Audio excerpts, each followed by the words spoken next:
Hello, my name is Alana. Welcome to my YouTube channel. And as you can see on this YouTube channel, it's mainly book reviews. I'm not really I do the occasional haul because, your girl has a problem with saying no to books. I really don't consider that a problem. I mean, I could be buying other things, right, that are illegal. It's mainly book reviews on this channel. I don't really do TBRs. I don't do vlogs. I don't do TBRs just because of the structure in which I sit down and film my videos. I kind of sit down and do them in a chunk of time, so everything's widely planned out. So yeah, but I do post TBRs for the month on my Instagram. If you're, shameless plug, if you want to go follow me on there, where I get up to the occasional shenanigans. We are continuing with this trend with the book reviews in this video, as you could probably tell by the title. And this book, I am breaking away from the fiction, and I'm going into nonfiction. This is a memoir, Life in Motion, by my girl Misty Copeland. I'm saying my girl like she don't know I breathe air, but that's okay.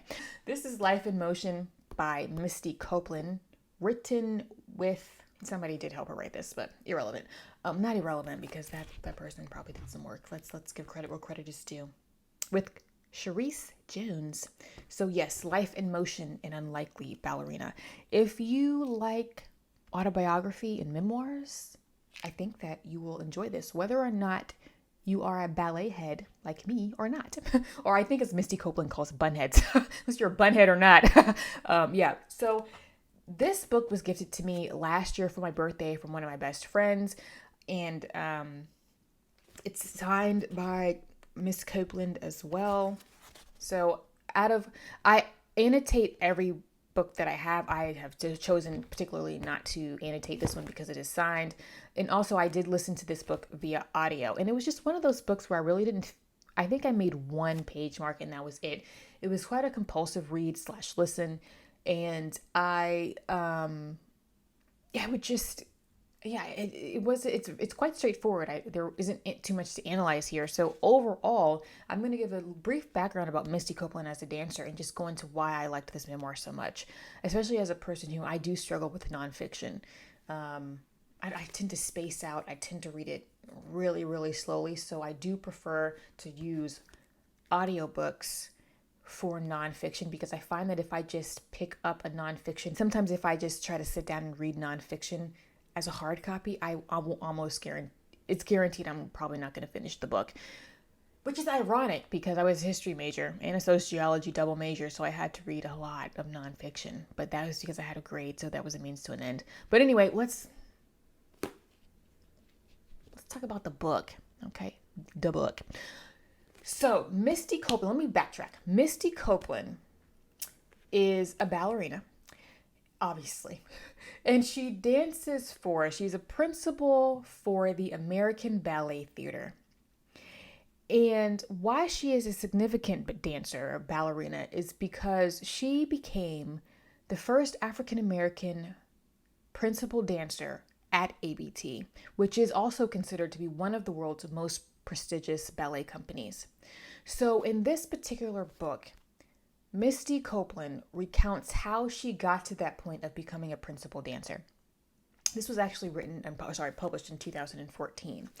So what is so phenomenal about Misty Copeland is that her background, she had all of the odds in a way stacked against her when it comes to this goal of becoming a dancer. She was not one of those little girls who grew up at the young age of 2 or 3, 4, saying, "Oh, I want to be a dancer. I want to be a ballerina when I grow up." I think at one point, and I think she does mention in this book early on how she was more fascinated by gymnastics at one point versus ballet. She began ballet very late,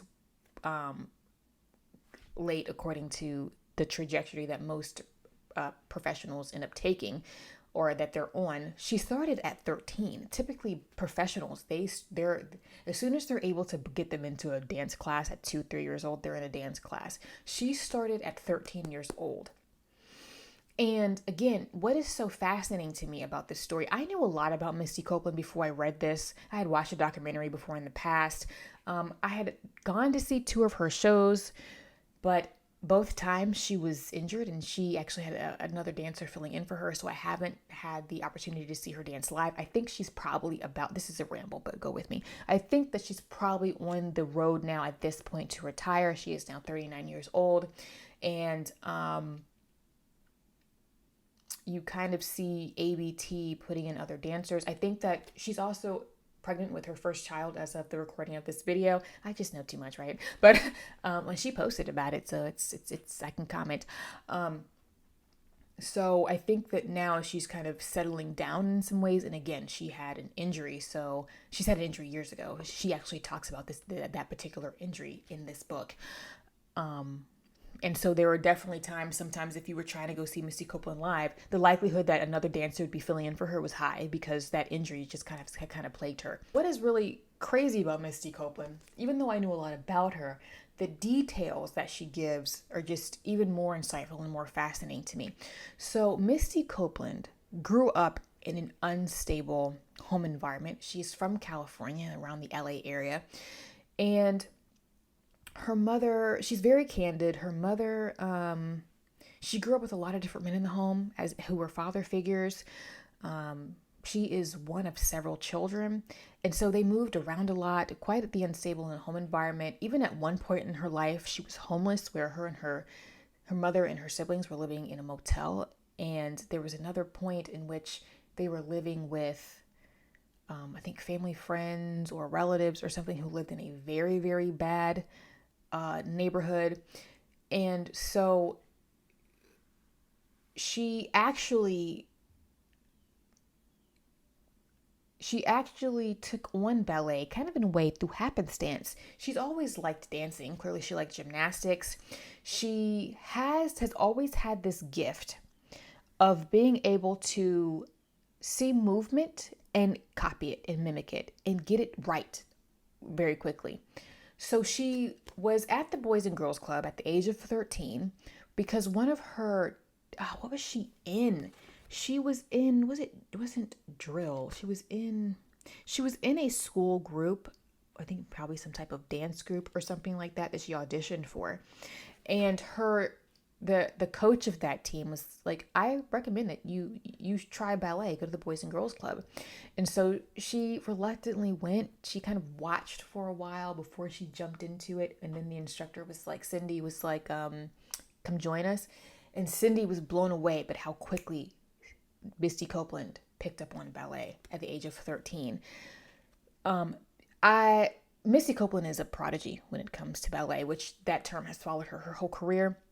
She was able to get and dance into the point shoe and dance on point within 2 months of starting ballet. That is almost unheard of. Even professionals, they start very young, but you have to, your feet have to be completely developed before you get into a point shoe. And then beyond that, your instructor or instructors have to assess your dancing, your alignment, your strength before you are able to get on point. One class that I was taking about 3 years ago now, this lady taught pre-point classes, and she was saying how she's come across people who have been dancing for years. And then even at 17, 18 years old, they get them in a point shoe and they're unstable because that point shoe will highlight your weaknesses and what you need to correct. And for some people, it's just, if your ankles especially are not strong enough, get off the point shoe. You could do some bad damage. But Misty Copeland was just so strong and so capable.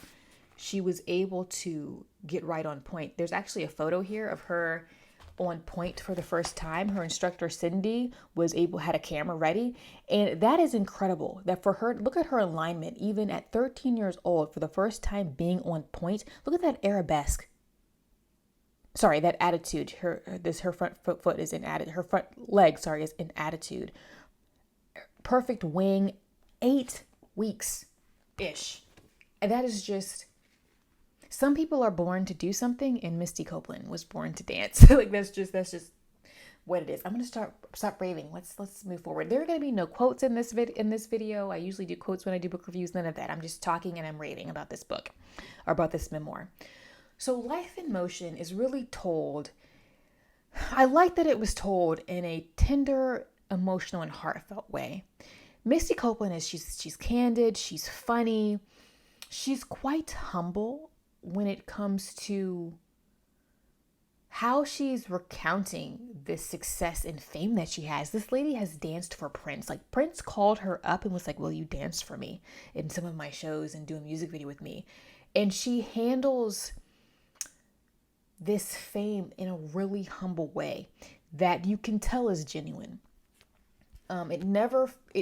She never forgot where she came from.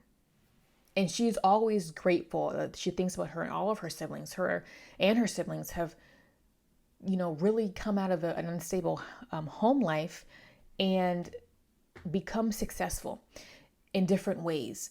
And even though you can tell that she doesn't agree with the choices that her mother made at some points, she is still so gracious to her mother. And that takes a lot of maturity and self-control to be able to do that. She's candid without really ever throwing anybody under the bus. She doesn't make excuses, but at the same time, she's not petty. And so she handles those tough topics very, very well. She is also very candid about her own anxieties and self-doubt and body image issues that she had to face as a professional dancer. So she actually began dancing with ABT, I believe, at 17 years old.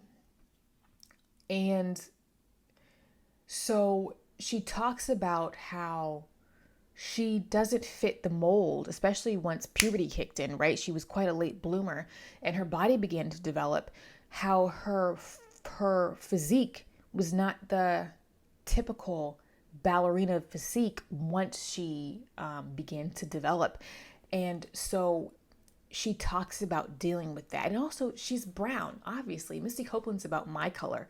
And so she talks about the challenges of what are called the white ballets. And by that means dances like Swan Lake, where swans are white, literally. They're white, right? The feathers are white. And so the dancers are selected to all look exactly the same because the dance itself has a particular aesthetic that it is going for, and how she had to push past some of those barriers within the dance world. And again, she does it in a really, really graceful way. And because ballet is quite rigid in a lot of ways, when you are watching a dance, especially a dance like Swan Lake being performed, you shouldn't be able to pick the dancers out as individuals. They have to all look like a swan. They all have to look like whatever role that they are playing. So when you have somebody like Misty Copeland, who has more pigment to her skin and she has darker features, you can pick her out. And that's not usually what the choreographers or whoever is producing that ballet for that particular company is going for. They are sticking to tradition. And so she had to push past those barriers. But at the same time, again, what is so fascinating to me about Misty Copeland is she calls out what needs to be called out, but she's still not making excuses. She was still an incredibly hard worker. She made the choice to work through all of that, to persevere, to do what she needed to do to stick out, and to be the person, to become that dancer who deserved a principal spot at ABT. And she never made an excuse. She never makes an excuse for herself. And she, again, like I said, she called it out, but she did what she needed to do to deserve and earn that spot. She's just a hard worker. She also, again, like I said, she gives credit where credit is due. She made the point to acknowledge those who invested in her. People like Cindy, her first ballet instructor, instructors from different schools when she was taking summer intensive classes. People like Prince, former Black dancers who invested in her, served as patrons for her so she could make that big move to New York when she was only 17 years old and become a dancer for ABT. And she's really also making the argument that you can have all the talent in the world, but if there's nobody behind you to invest in you, it's going to go to waste. Someone has to take the risk. Someone also has to help mentor you and shape you to help teach you the tricks of the trade, if you will. So I just really enjoyed this autobiography. I'm not going to rave too much more about this. I'm not a person who gets choked up a lot. I rarely cry. I'm not a big crier. But there were definitely some moments in this book that were so heartfelt that I was just like, who is chopping? My throat got a little tight. I was like, who is chopping onions in my vicinity? Because it's very simple writing.